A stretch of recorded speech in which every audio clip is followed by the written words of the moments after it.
Boom! We're live, I think. Hello. Hi, everyone. Hi, once again, from me, Donald Robertson, here in sunny Nova Scotia, in the Great White North, in Canada. If you could just say hi and where you're watching from in the live chat, that'd be cool. I know loads and loads of you are doing it already. We've got hundreds and hundreds of people watching live today. Keep the comments coming. Let me know if you can hear and see me okay. We don't have perfect internet here, unfortunately, so there might be little glitches, but I've done quite a few webinars and the audio has been pretty consistently good, so I think we're pretty good. Like, might get a little visual hiccups, but nothing major. So hello, hi everyone. We've got more people tuning in. You can all hear me, yeah? Cool. Hi, yeah, cool. Okay, let's go. Let's do some stoicism then. So, my name is Donald Robertson. I'm one of the founding members of the Modern Stoicism organisation, which has been around since 2012 now. It's a non-profit organisation responsible for running Stoic, Mindfulness and Resilience training, also doing the Stoicon conference and the Stoic Week annual event and the Stoicism Today blog, which is edited by Greg Sadler. And the organisation was founded by Christopher Gill, who's Professor Emeritus of Ancient Thought at Exeter University in England. It's his idea. And we have a multidisciplinary team of maybe half a dozen or so people, some of them well-known authors on the or academics in the field of Stoicism, psychologists, classicists, philosophers, and we all work together on a volunteer basis to bring you more Stoicism, to beam Stoicism into your brains, or just to make it accessible to the general public, and also to do research on it. That's a bit of a summary of what our mission statement is, basically. And so I run Stoic Mindfulness and Resilience training. I'm responsible having designed it in the first place. Originally, we did this thing called Stoic Week, and it grew and grew until the biggest one we had 8,000 people doing. And then we decided we wanted something that was a bit closer to the type of protocol that you would use in skills training in psychology, so that we could gather research data on it. And it's twofold. On the one hand, we wanted something that we could gather data from, just because, we want to know more about Stoicism and, how to integrate it with mental health, like resilience building training and stuff like that, to do things with it. But also people want that, right? You guys want that. You want to have a skills training in Stoicism that's practical, that's straightforward, and focuses on stuff that's actually going to benefit you. So that's what we're in the process of refining and developing. It's early days yet, but we've gathered quite a lot of data. And so I'm delivering the course, and also my co-facilitator is Tim LeBon, who may be in the comments today. I think he's along today. Tim's helping out with the course. He's on the Modern Stoicism team as well. And we have 3 volunteers who are helping. Say hi if you're in the chat. Mark, Jonathan and Chris. And so they'll be helping the discussions and stuff, because this is a massive course, and which I'll be talking about shortly. So a little bit about what we're doing here, and the agenda for today is I'm going to do a little bit more introductory housekeeping stuff. Then I'll do a review of the preliminary section that most of you have done. I think we've got some late joiners that are just kind of catching up on that, but most of you have probably done, or at least looked at the welcome section. So I'll kind of review that, recap it, and then we're going to get into the guts of the actual course. I'm going to be doing a preview of the course to come, week 1, which is now open to you. You should go in, you should start working on that now, immediately. And I'm going to help you get the most out of it, basically, by talking about that today. And also it's just a chance to kind of talk and say hello. Everything's good. Cool. Right. Okay, so housekeeping stuff. Let's talk about numbers just to kind of get started before we kind of get into the guts of the course, because it might be interesting to you. How many people are doing this course, do you reckon? Well, I'm always surprised how many people do it. Like, again, this is the paradox. We were like, we should do something that we can actually gather proper data from. I don't know if people will want to do it or not. You guys all want to do that, because you want the skills training stuff, right? Nearly 5,000 people have enrolled. right? Usually people continue enrolling until the end of the launch day, which is today. So we currently have 4,850 people. I would be amazed if we don't exceed 5,000 people. And the only reason actually we really care about that is we want enough people that we can get a reasonable amount of data. And also then there's this kind of like thing of explaining it to people. Like if we say, yeah, we had over 5,000 people, it sounds a bit better than we had. We had nearly 5,000 people. So it's kind of, it's a preferred indifferent to meet that target, right? I think we're almost, I'd be amazed if we don't get 5,000 people. But share the link to the course. We put it all over Facebook and Twitter. And, if all of you want to share it, that helps a little bit. To give you an indication, right, so because there's so many people, that makes it a completely different experience from smaller courses. That's why we have 2 facilitators and a small team of volunteers. And that's why I'd also encourage you to read and respond to other people's comments. In the past 48 hours or even 24 hours-ish, well, in the past day or two, we've had over 1,000 comments posted within the course. That's a lot, right? So we can't individually read all of those. We have to divvy the work up. And that's why we've got volunteers looking at those as well. So I will apologise in advance if I can't respond personally to all 1,000 of those comments, right? But I do try and respond to ones that I think are particularly important. And I go through and read a lot of them and try to respond to as many as I can. And if I don't, there will be other people reading all of the comments. We also have a Facebook group. Some people have got really annoyed and they were like, I'm not doing that, I hate Facebook. It's like an evil empire, right? That's it, blah, blah, blah, I can't stand this. Right, it's optional. You don't have to join the Facebook group unless you want to. The only reason we use it is we tried other options and everybody already has a Facebook account, or most people do. So that's what tends to work well in terms of starting a large group, right? Basically, just the reality of things. So if you do want to use Facebook, or you already use it, we have over 1,000 members in the Facebook group. It's optional, but it allows us to have it's obviously a better interface in some ways for having a discussion and sharing material and stuff. The questionnaires also are optional. They do take, because we're gathering data for research purposes, about 10-15 minutes to complete, but it's really, really, really important to us. And if you fill them out, also, we do really need you to fill them out at the end of the course as well, so we can actually measure outcomes. But we're also getting correlational data. I could tell you loads of really cool stuff. I don't want to say too much about the research because I don't want to kind of prejudice you. But we're not doing it for some sort of crazy evil data, It's just for psychological research purposes. So, for example, the type of questions that we want to answer are simple questions like demographics. So people go, Stoicism's like a male thing. Well, generally we find about 1/3 of the people that are into it are female, right? And actually that's similar to the gender divide in philosophy in general, and in groups of people that are into similar philosophies like Epicureanism. So it doesn't necessarily, we know, reflect something specifically about Stoicism. There is a gender bias. It's not 0 women. And there's things like that we can get data on, but we get much more detailed information that allows us to draw a lot more specific conclusions. And I guess broadly speaking, the thing that we're interested in at the moment and have a lot of data on is how effective Stoicism would be as a means of developing long-term psychological well-being, which is something that everybody's kind of interested in, I would think. And psychologists are very interested in that. And we're also particularly interested in how sticky is Stoicism. So the holy grail of psychotherapy research or mental health research would be, we do all this psychotherapy stuff, but it's a Johnny-come-lately in the scene, because by the time you have psychotherapy, you normally already have a diagnosis. That means there's something gone wrong, right? Now that's late in the game, right? So what would be better is if we can help people to become more resilient or psychologically robust before anything actually happens.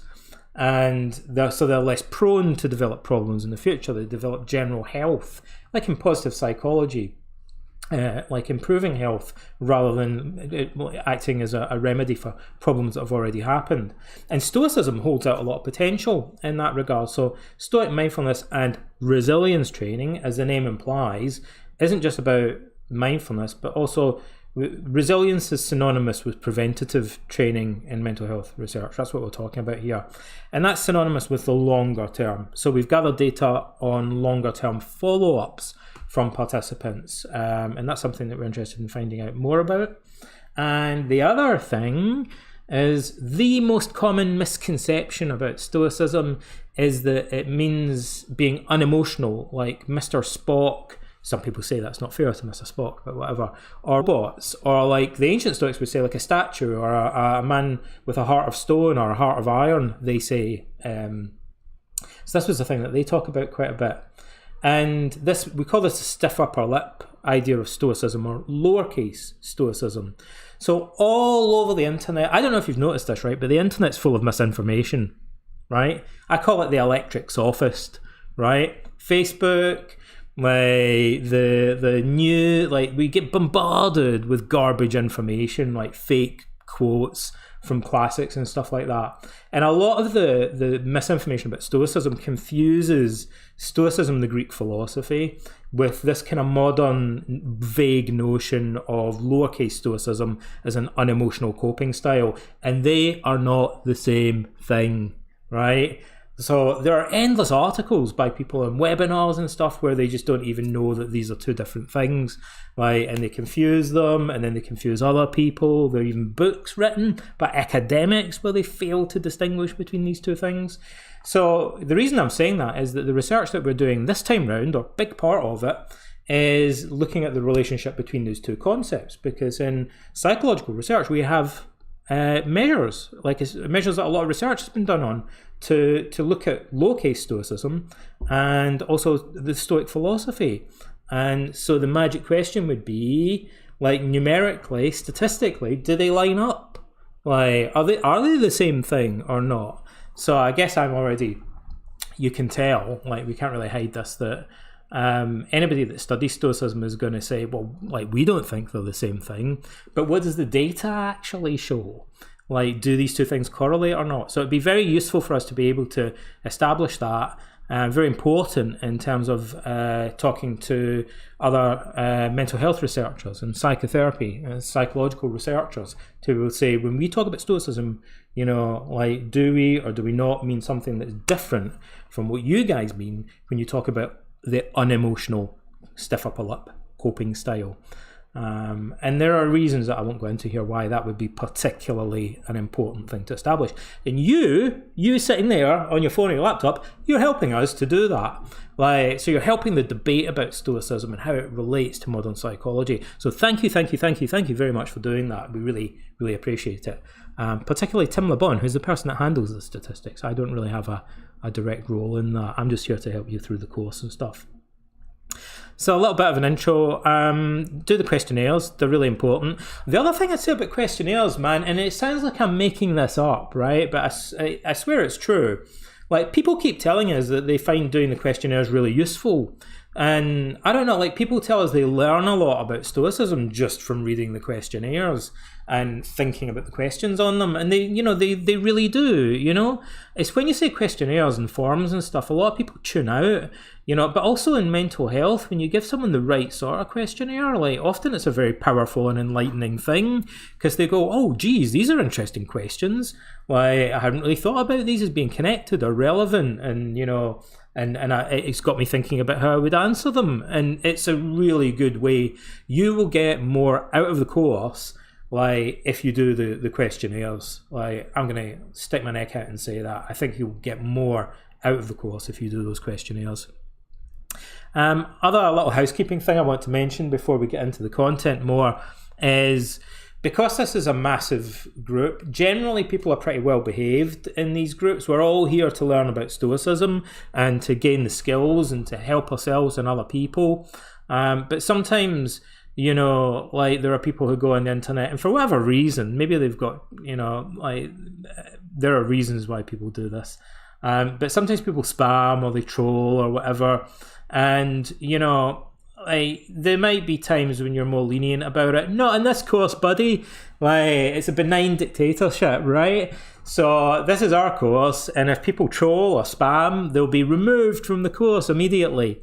Like, because we don't want any of that here. So we have a zero tolerance policy on the course, in the forums, about any kind of abuse. Basically, treat other people courteously and with politeness. And if you see somebody who's genuinely being a nuisance, and I mention this because in the past, I think there was only one occasion where we really had someone who was, being quite disruptive and nasty. But if you do see that, then, just email me on the facilitator page at the beginning of the course. There's a contact thing, and you can email me and just let me know, and we'll have a word with them and remove them from the course if necessary. Because we are here to focus on learning psychological skills, not to be distracted by people ranting about politics or whatever it is that trolls tend to do on the internet. Cool. Hi everybody. Like from Brooklyn, Portugal. My illustrator's in Portugal. Cool. I'm just looking where you're from. New York, Uruguay, Alaska, Glasgow. Somebody's from Glasgow. There's loads of Canadians as well. Why are there so many Canadians interested in Stoicism? Right, shall we talk about the course contents then? Because I think that's really what you're here to find out about.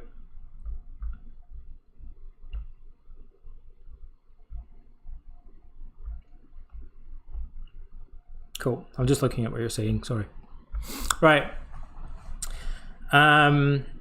Okay, the welcome section. So the beginning of it, there's introductions. I guess we're past that now, but for those of you who are stragglers, you might want to just go and say hi there and say what country you're from, and have a look at how many people are from your country as well. It's what people like to do at the beginning of courses for some reason. And then there's a thing in the preliminary section just saying what is Stoicism. So, of course, I kept that deliberately short and sweet.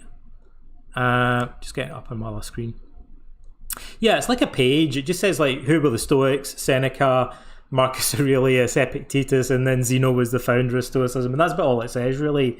A little bit about their writings. And then it says what the goal was in Stoicism, the goal of life, and then about virtue. Minimal, right? So we just want to introduce you some basic information. There's a lot of content in the course, but we're trying to reduce it and keep it simple. And then just because people say, well, what if I do want to know a lot more about Stoicism? The next page answers that question. It's called Learning More About Stoicism. And it begins it's got this quote that isn't something that Marcus Aurelius ever said, and then it's got a picture of another Roman emperor on it. And that, I don't know if people do this on purpose or not, but I think sometimes maybe someone does it on purpose and then loads of other people copy it. There are so many memes on the internet that I've got a picture of Epicurus and then a quote from Epictetus or something that's not even a quote from Epictetus but his name on it. So the internet is garbage, right? It's awash with misinformation. And so, unfortunately, the quotes that you read and stuff like that can often be wrong. It's better to look at more reliable sources of information about what the Stoics actually said and what they believed. And so there's some books, plug for my book. Also, Ryan Holiday's book is the best-selling book. Ryan Holiday and Stephen Hanselman's The Daily Stoic. I notice in the comments everyone says they've read that, right? It's a great book, and it's got a lot of original translations from the primary sources, so 100% recommend that. William Irvine's book, A Guide to the Good Life, used to be the best-selling book in Stoicism. It's still very, very popular. I think it's a really great book, although a little caveat, I kind of think in some ways the way he describes Stoicism is a little bit more like Epicureanism, personally. But I still think it's a great introduction to the subject. Then we have the course goals, and the course goal I'll just mention because it's important to have that in mind. I still notice occasionally there'll be people in your discussions that are, I don't know, it's kind of like some of the questions they have probably been answered in the preliminary section.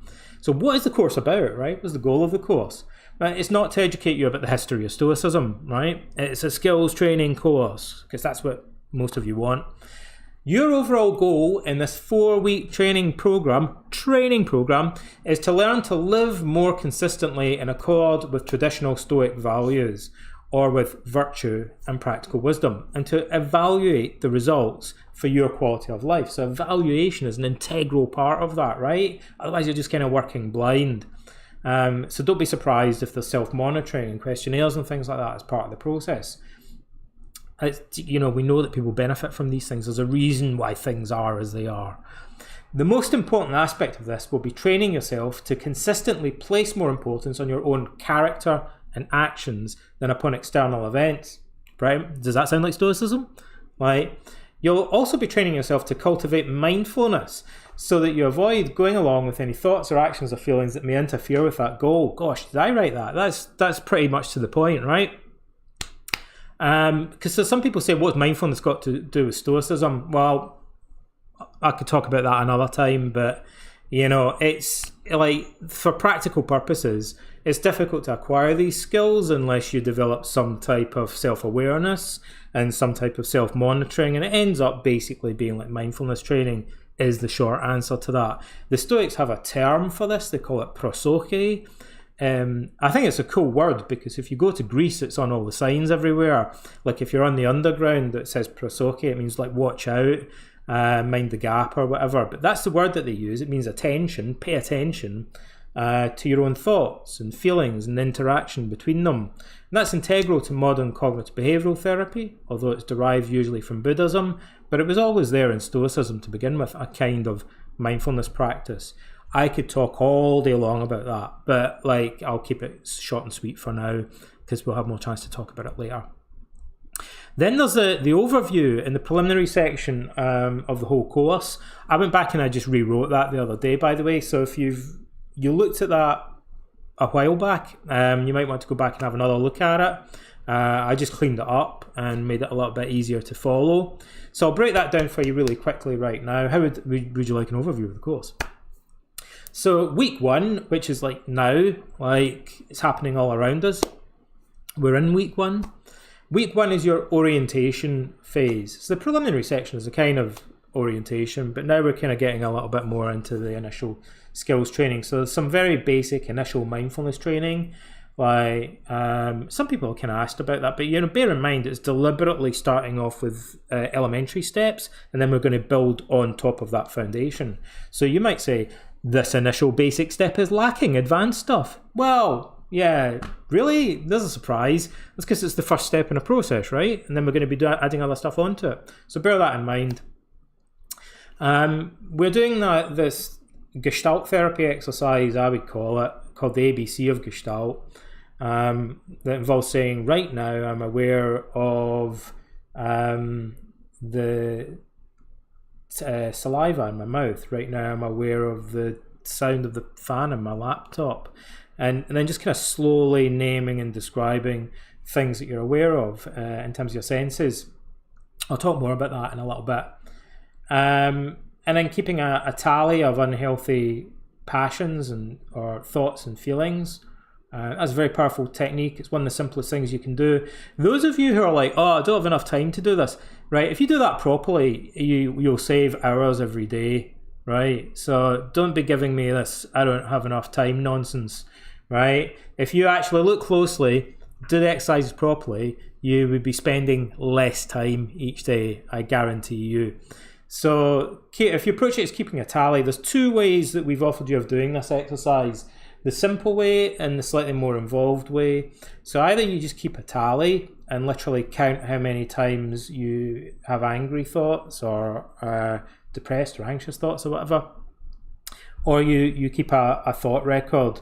I would say the majority of people are better off just doing the simple technique and keeping a tally, in my experience. But, the thought record might be of interest to you. And some of you want to kind of keep a more careful, systematic record, then by all means do that. Why would you keep a tally? There are a bunch of reasons. Maybe I'll talk more about that later.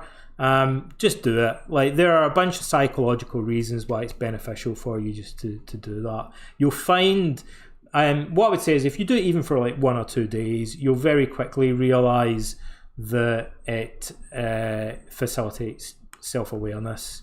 Many people report just getting benefits from just keeping a tally on its own. And there's instructions obviously in the course now to do that, right? And then there's the recording, which is, I was kind of reluctant to do it first because I thought people might think it's a little bit too directive. It's basically self-hypnosis with a bunch of stoic kind of affirmations or attitudes. But from previous courses, people all really liked it, so I've kind of given up, attaching a load of caveats to it.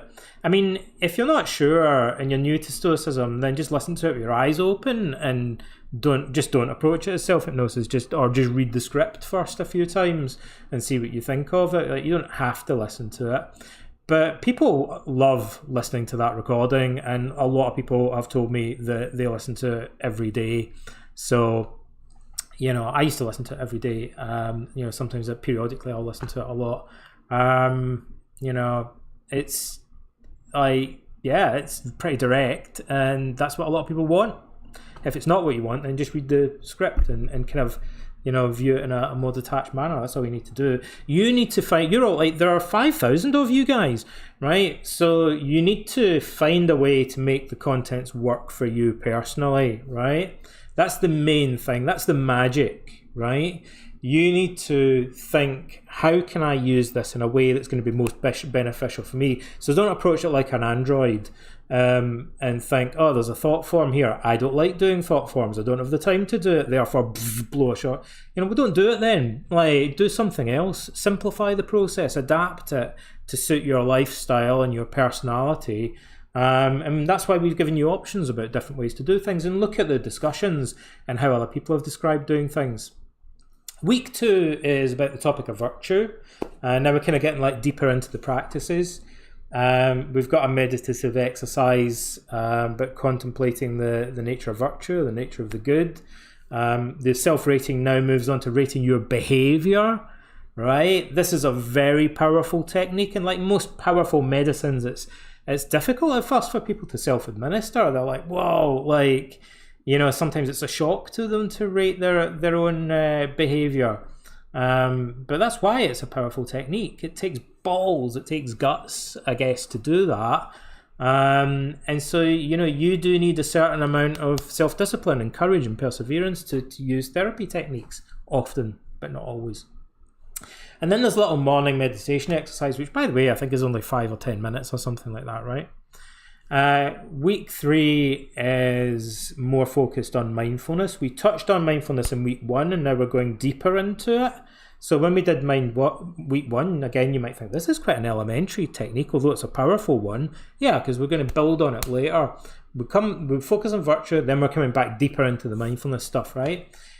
So we're using a technique from acceptance and commitment therapy called the leaves in the stream exercise, just because we can integrate it with Stoicism and people like doing it and it's easy to teach. So there you go. And the self-monitoring is a variation of a therapy technique called worry postponement.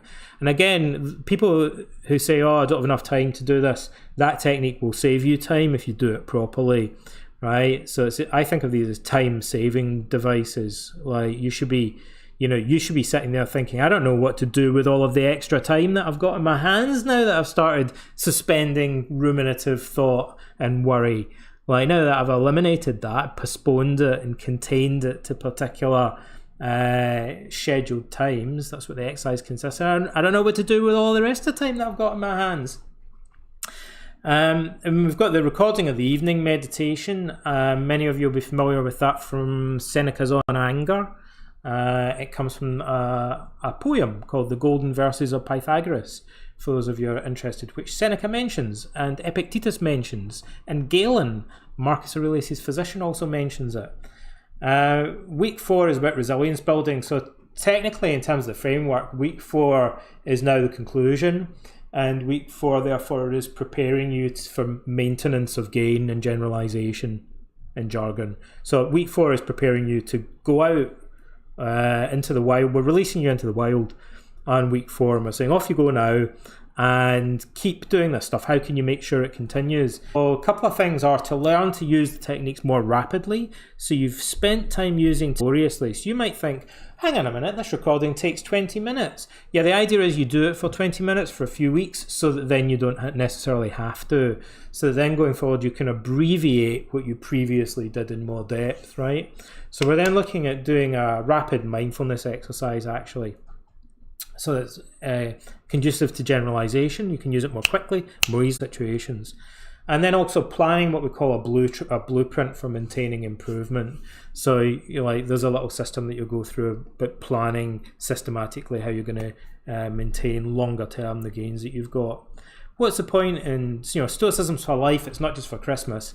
There's no point teaching these skills if you just kind of forget them at the end of the course, right? So we want to help you, give you a way that you can actually figure out, modify the skills, adapt them, and plan how you're going to keep things going into the longer term for this holy grail of psychological research, the long-term emotional resilience that we think Stoicism might be conducive towards. And the recording for week 4 is Stoic meditation, mindfulness and premeditation. So this is a more challenging thing, right? That's why it's in week 4. It requires picturing distressing events in advance. And so without direct supervision, you have to be careful about doing that you don't pick something that's overwhelming. At least some people need to be careful. And most people actually are fine with it, but some people need to be, if for whatever reason that they're prone to panic attacks or depression, for example, they might need to be careful about using these kind of imaginal exposure techniques. It's more challenging, but it's also more beneficial. So obviously, fit from these skills, there's no point compartmentalizing them and doing them in the safety of your cozy living room. You need to do Stoicism out in the street. The example I always use, maybe it's a bit abrasive, but I like to say, what are you going to do if somebody walks up and spits in your face, right? That's when you need to be able to do Stoicism, not when you're tucked up cozily in your bed reading Seneca, right? You need to be able to do it out in the street, in the face of adversity, okay?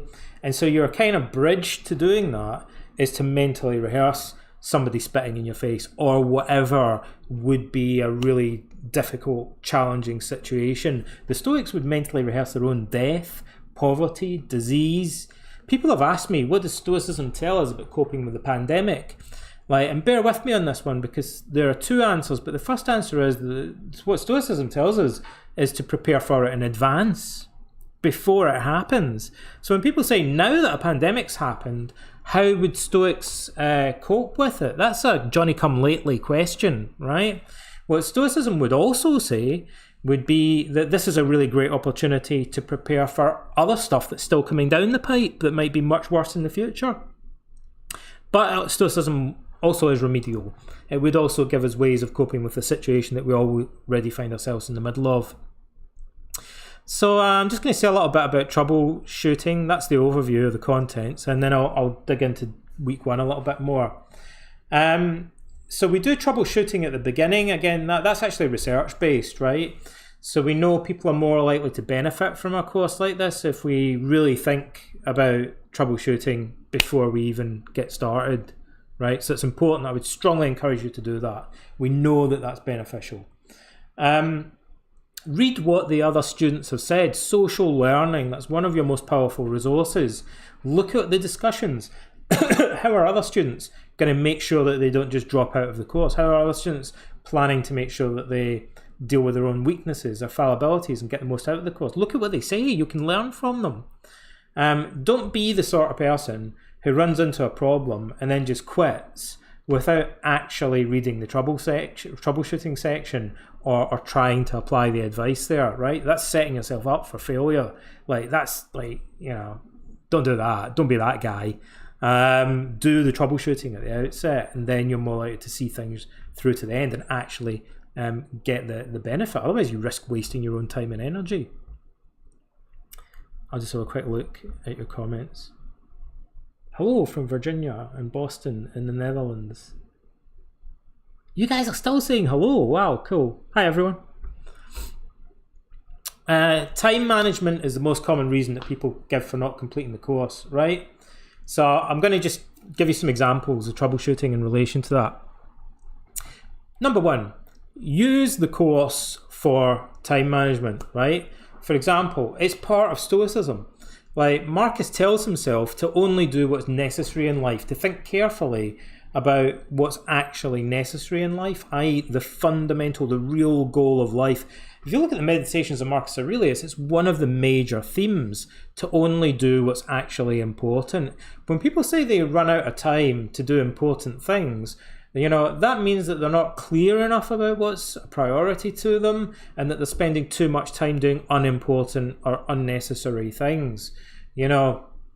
Even people that have got kids and work multiple jobs, like, sometimes are using time unproductively, right? We all do it. I do it. Everyone does it. It's human nature, right? So you can use the course to address that. You can make that one of your goals in using the course. So first of all, time management. Use the course to help improve your time management. Think of time management as one of the virtues that you're trying to strengthen. Number 2, stop doing or thinking about things that you don't need to be doing completely, or just reduce doing that. Right? So look out for things that you really don't need to be doing, at least during the course, right? For the next 4 weeks, do you even need to go on Facebook?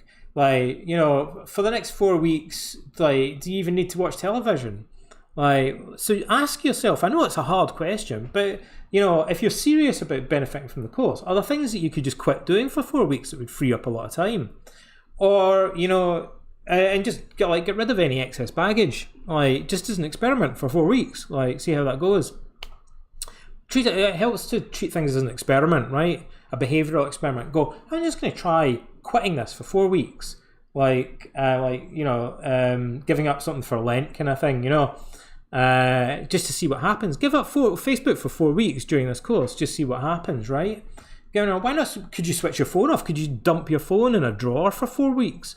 Or at least, for parts of the day. What could you do? You could do something, right? But you'd have to think creatively about what would work for you. So we're kind of throwing down the gauntlet. That's the challenge. Take unnecessary things in your life that you could maybe get rid of and replace them with the coursework. So say, okay, normally I watch, a TV program every evening. Maybe I could just instead do the coursework. Use what I call the thin end of the wedge trick, or the kind of slippery slope trick. And in terms of doing the coursework, say to yourself, and by the way, there's not that much coursework anyway, but say to yourself, I'm just going to do a little bit. Derren Brown's book, Happy's got a really good example of that, and that's got some really interesting things about Stoicism in it as well. He says one of his friends, to motivate himself to floss his teeth, would say, I'm just going to floss one tooth. And then it's kind of hard. It's like playing a chess game, right? It's hard for you to talk yourself out of that because you think, that's so easy. I can't really, it seems ridiculous to say I'm not even going to bother flossing one tooth. But that as soon as you do one, you kind of think, I might as well just carry on and do the other ones as well. So for many people, that always works on me, right? So if I can't really be bothered doing any exercise, I think I'll just do some press ups and that's it. And then if I do that, I kind of think, well, I've started now. I might as well go on and do some sit-ups or whatever else, I was planning to do, jump rope or something on top of it.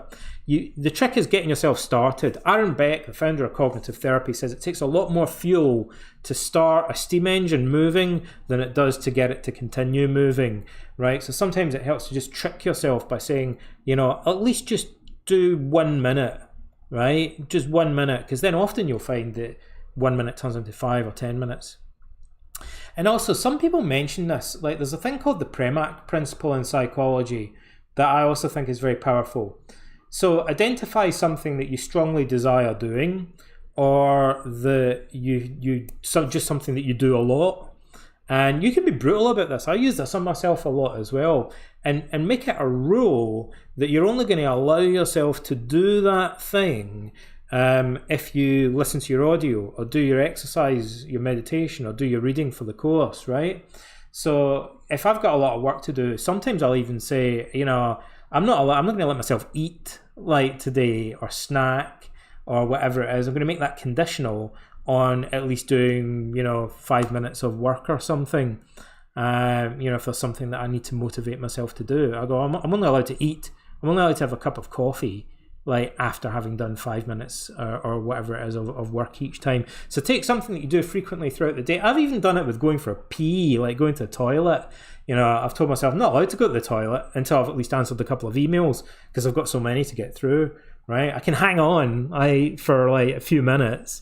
So you've got to find things that you have an urge to do, either naturally or just because it happens to be something that you desire, and then suddenly instigate a rule that says, I'm not going to let myself do that until, you know, the rule is I always have to do 20 press-ups first, or I always have to do 5 minutes of meditation first, or whatever it is. Or you can tie a cue in your environment, like every time you pick up your phone, every time you walk through a doorway, are things that people might use in therapy or skills training in general. So week 1, the other thing, we've got the knowledge check. There's a general discussion in there, the link to the YouTube channel. In the discussion, the only thing I wanted to mention finally about the week following on from week 1 is the gravatar. I've changed the link in the general discussion forum, and I shared this on Facebook as well, so that the link now goes to the instructions on how to set up a gravatar image. It's really not complicated. So I know some people got a bit confused, I think, by the gravatar website. And again, it's optional. You don't have to do it, but it does make the forums like a bit nicer. Okay, I'll just check in and see how you're doing. You're still all saying hello in Texas. Right. Oh, there's a delay on my chat. Wow, okay. I guess it's just because there's so many of you. Right. Okay, all right. I'm still seeing the stuff that you said at the beginning of the video. So, okay, hopefully you can still see me then. Okay, so week 1, I've said a little bit about it already, so I'm just going to go a bit deeper into some aspects. So there's the introduction, then there's a link to the questionnaire, very important to do those. There's a PDF with the course contents. It's not 100% accurate. We've made some changes to the PDF, but they're trivial. So you can download the PDF. The thing is, if you download the PDF, then you're potentially not... Are you going to do the discussion forums? Are you going to do the quizzes? Are you going to do the audio exercises? So don't just download the PDF and then ignore all the interactive content. You know, it's important that you do that stuff as well. But if you want access to a printable version or an offline version, there's a PDF at the beginning of week 1, and there will be at the beginning of the other weeks as well, right? There's a link to join the Facebook group, also not mandatory, but we have over 1,000 people in it, so it's beneficial. Beneficial, but not mandatory. And then there's a recap of what the general format is for each week, and then an overview of week 1. And then there's a discussion there. So when you get the overview of week 1, you have a chance to say if there's anything that you don't understand, any questions that you have.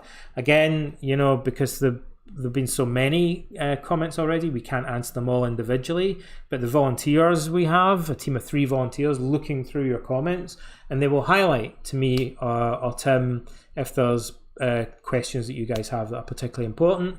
Or what I'd say to you is, if you put a comment in and it doesn't get answered, just email me directly, and then I'm more likely to respond. Also bear in mind, if we have 5,000 people doing a course and everybody emails me, it's going to take me a little while to respond to some of them. But I do respond to all of my emails. And if you email me, here's a hint: keep it short, because if you send me an email that's like 2 pages long, like, I'll shelve it, and I probably will respond to it, but it might take me like a couple of weeks to get around to replying to it. You're more likely to get a response if you send me a short email. There is stuff about the concept, or the basic concept each week, which in week 1 is prosoke, or mindfulness. And then there's a little video that we just threw in, really, because it was kind of relevant and we thought it would be interesting for you, but I suppose that it's optional, really. It's a little video of the Handbook of Epictetus, because that's where we get the simplest discussion in the Stoic literature of the key concepts that we're employing in this section.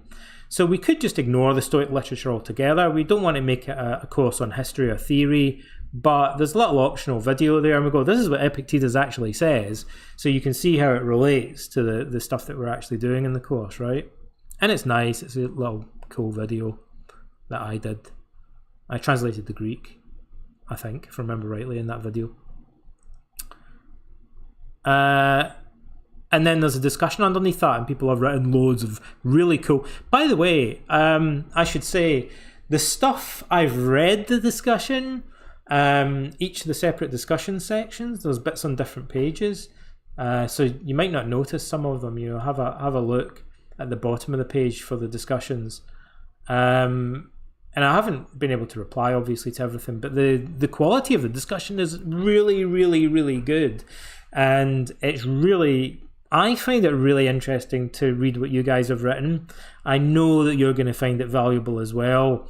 I mean, this is kind of a humbling thing for me to say as a psychotherapist, a cognitive behavioral therapist, but like, you know, whatever I can say to help people, the stuff that other group members say, or like if I have a therapy group that I'm working with and facilitating, like the quality of the stuff that comes from the other group members, I'm often blown away by, right? It's kind of, but the thing is, why is the internet full of such garbage? When if you get a bunch of ordinary people in a room, they're capable of coming out with really insightful and interesting things. I don't know.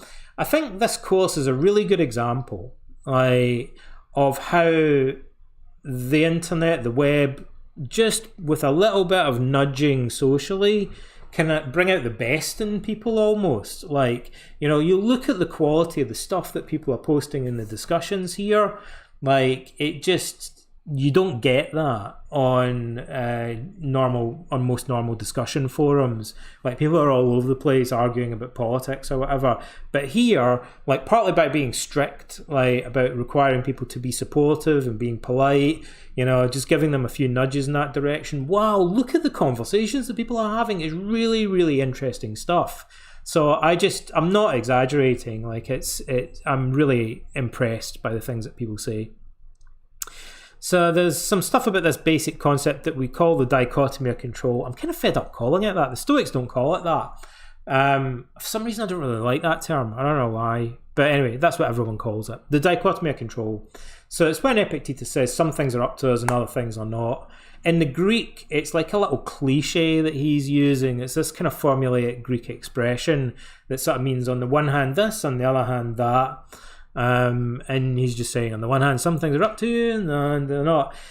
This is not a distinction between degrees of control that you have over external things. That's not what he's talking about.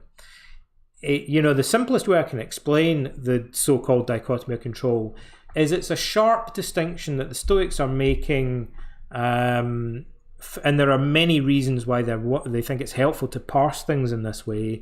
They want us to draw a line between our own voluntary actions and everything else, basically.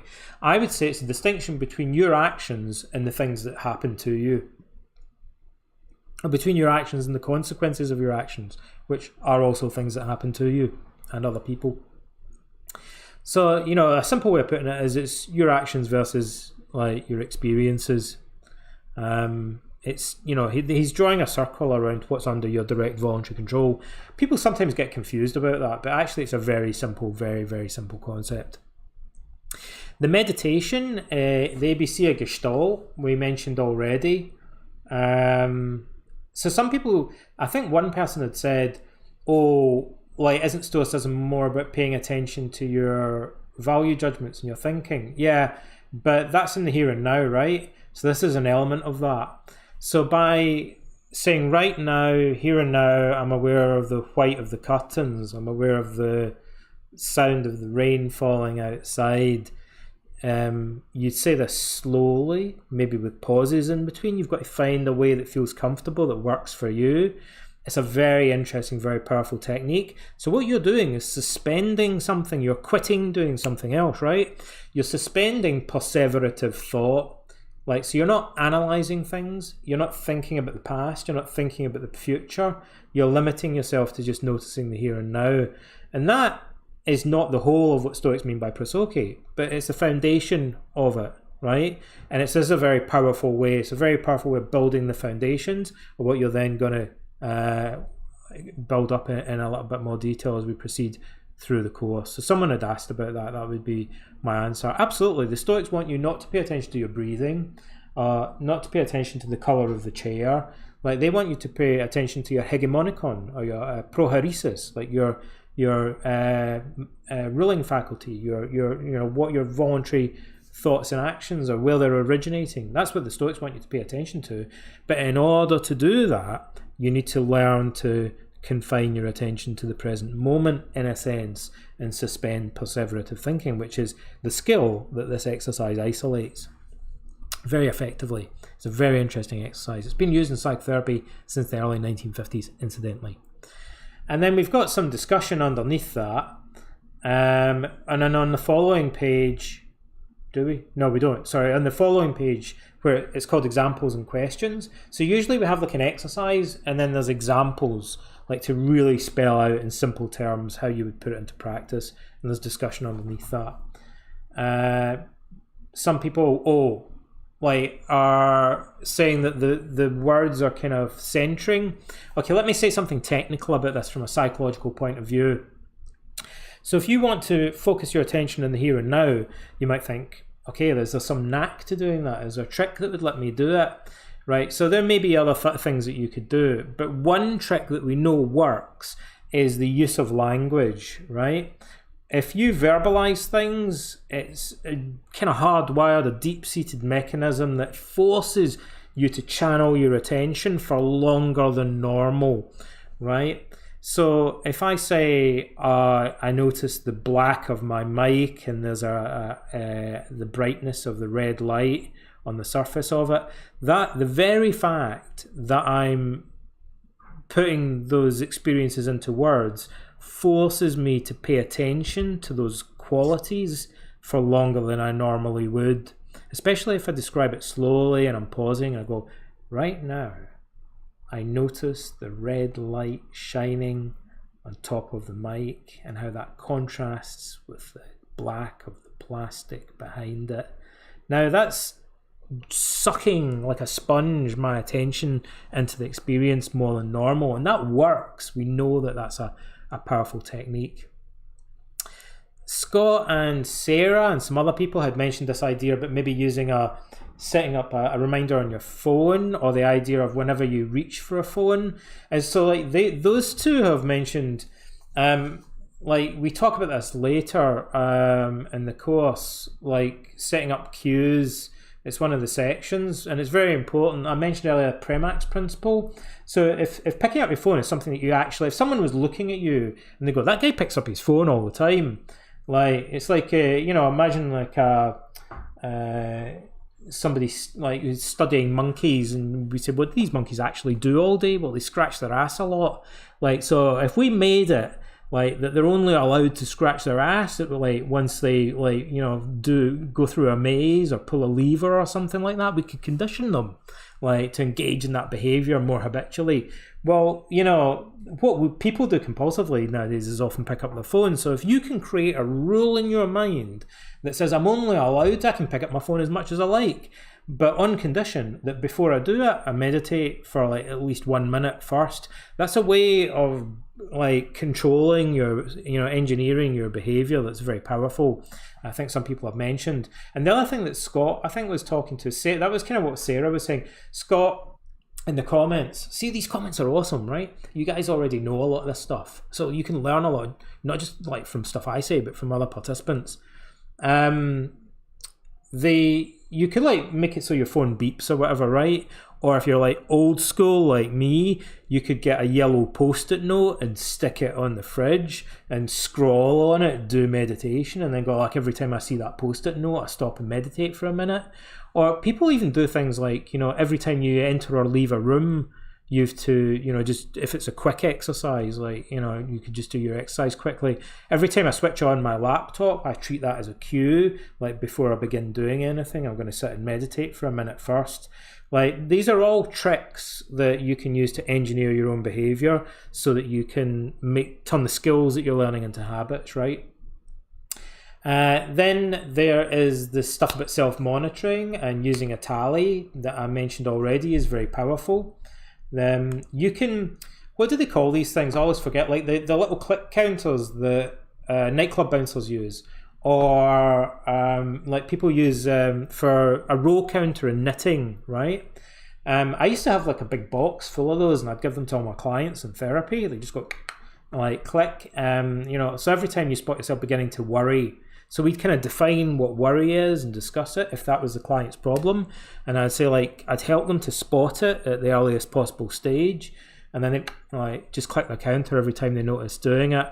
Right, so that cultivates awareness. It forces a kind of cognitive distancing in a roundabout way because it encourages you to take an observer perspective on the habit that you're engaging in. Encourages you to catch it at an earlier and earlier stage, which tends to help in derailing a habit. So if I was, doing it in Stoic terms, I'd say, whenever you spot yourself beginning to experience what the Stoics define as an unhealthy passion, which would be anything that's sort of unhealthy, excessive, irrational, anything that's worth eliminating or changing or improving, or you can define it more narrowly. Epictetus talks about anger. So you might say like any unhealthy passion at all, like I'm going to track. If that's too many things, then say like whenever I find myself getting irritated, or whenever I find myself kind of craving a dopamine fit, like to use my phone or something, like whatever it is that you want to change, it could be broad, it could be specific, track that, keep a tally of it. If you want to go in more detail, keep the thought form. If you're one of those type of people though, when you're doing the thought form, you find you're spending hours on it and producing pages and pages of notes. And I used to say when I was supervising people in therapy, if the client turns up and they've got a pile of notes like that, often that's a sign that their note keeping or the self-monitoring itself has become symptomatic, right? So people who have certain forms of obsessive compulsive disorder or generalized anxiety disorder, or just certain personality types, maybe detailed note keeping isn't helpful because it's just more overthinking things. Like, so if you're that kind of person, then maybe just keep it simpler, right? Or if you don't feel that you have the time to do that. But for some people, you might want to you can download a PDF of a thought record that we adapted for Stoicism, and you might want to keep a more detailed record. There's a little online worksheet that you can do for self-monitoring just as a rehearsal. That's not that big a deal, but you might find it helpful. And then there's a downloadable MP3 of the self-hypnosis Stoic attitudes exercise. That might freak some people out if they're not into that kind of thing. But man, the surprise for me was how many people loved doing that and said they did it every day. So, take it, use it. I know a lot of people find it really beneficial. So, I'm very pleased about that. Then there's that section that talks about setting up cues. It doesn't quite go into it actually in the depth that I just did. But maybe I'll revise that page. But there's a page about setting up cues for the exercises, the knowledge check. And then at the end, we have these 2 discussion questions. And again, at the end in the what next section, at the very end of week 1, every week has the same structure. This is week 1, 2, 3, 4 have the same structure. At the end, there's some discussion questions. There's one main question and a secondary question. And also at the end, it's an opportunity for people just to reflect on, what was the most helpful part of the course as a whole. It's so valuable for you to read that. Again, if you just download the PDF and you never look at the website, you won't see any of that stuff. And it's integral to the course. You'll get a huge amount of benefit out of it. So the questions are, what do you think would be the pros and cons of living a life in which you take virtue or excellence of character to be the only thing that's intrinsically good? That's like saying, what do you think would be the pros and cons of actually living like a Stoic? So it's really interesting to look at all of the different answers that people give to that and also reply to those. Because the trick is that when people say that there's a disadvantage, there's usually a way of preventing that or accounting for it or working around it. So reply to other people's answers. You'll get a lot out of that politely. And the other question is, how do you think Stoicism might be adapted to suit our modern worldview and way of life? So those questions I'll also post on Facebook. Again, it's optional, but some people kind of prefer to get in a conversation about them on Facebook because they prefer that UI. You'll notice that often I'll ask you what the pros and cons are of things. It's just that, I've been facilitating workshops and doing this kind of stuff for 25 years, quite a long time. Started young, and so I almost became a bit lazy about this, but there are many things you can ask people to do. Like a real simple thing I know from experience is if you ask a bunch of people what are the pros and what are the cons to this idea, it's like a no-brainer. Like you just immediately get much more valuable conversation emerging from it. At least it's the foundational one, then you can dig deeper with other questions. But that question on its own always gets really interesting responses. And because it forces everybody to adopt a balanced perspective, to assume that maybe there are advantages and disadvantages, and then to acknowledge the disadvantages and think them through, or acknowledge the advantages and think about how they can make more out of them to maximize them. And so just that divisive, dichotomous question, it's a trick. Like it's a gimmick in a way that encourages people to approach the subject with a completely different mindset. So rather than getting an analogy-bargy with other people, they've actually immediately, that simple question alone has set up the debate internally. So now they're weighing things up rather than getting in a more confrontational debate with someone else, where you've got one person saying the pros and another person saying the cons, and they're banging heads. If you say to everybody, think of both positive and negative sides, then everyone's adopting a kind of bipartisan perspective, and then people seem to find that much more beneficial, and everybody ends up kind of agreeing with each other as well. Weirdly, like you find a lot more consensus developing that way. You kind of, if you allow one person to say the cons and another person to say the pros, you basically just set up a confrontation often, and it's often not very productive in this kind of setting, in this kind of context anyway. So that's all that I have to say. I'm going to check in, and I'll see you guys at the same time next week. I am going to have a quick look at the chat. What I see is still just like a bunch of people saying hi. Whoa, okay. Maybe my browser's catching up. Cool. Oh, you're responding to stuff I said. People maybe are joining late and still saying hi and stuff, that's why. I'm not sure I can see questions though, but there's a load of cool comments that people are making about habit stacking and mobile phone apps and stuff like that. Tim is commenting, that's good. So we've got some people on our team who are answering questions, because I can't walk and chew gum at the same time, right? So I can talk, but it's a bit difficult for me to respond to the chat as well. Cool. I think that will do. Like, are you happy to finish up there? Like, and go off and immerse yourself? How much stoicism can you handle? Like, are you going to go off and do your stoic thing now and do the course? Like, thank you very much for being so generous with your time, that you sat here for an hour and listened to me kind of bang on about my hobby. Hopefully you found some of it helpful. It's given you some prompts and some nudges. Hopefully some of the things I've said will motivate you, help you get a little bit more, squeeze more benefit out of the course. I hope that you found it enjoyable, like I haven't bored you. And look forward to seeing you at the same time next week. So it's bye from me here in Nova Scotia. Once again, goodbye everybody.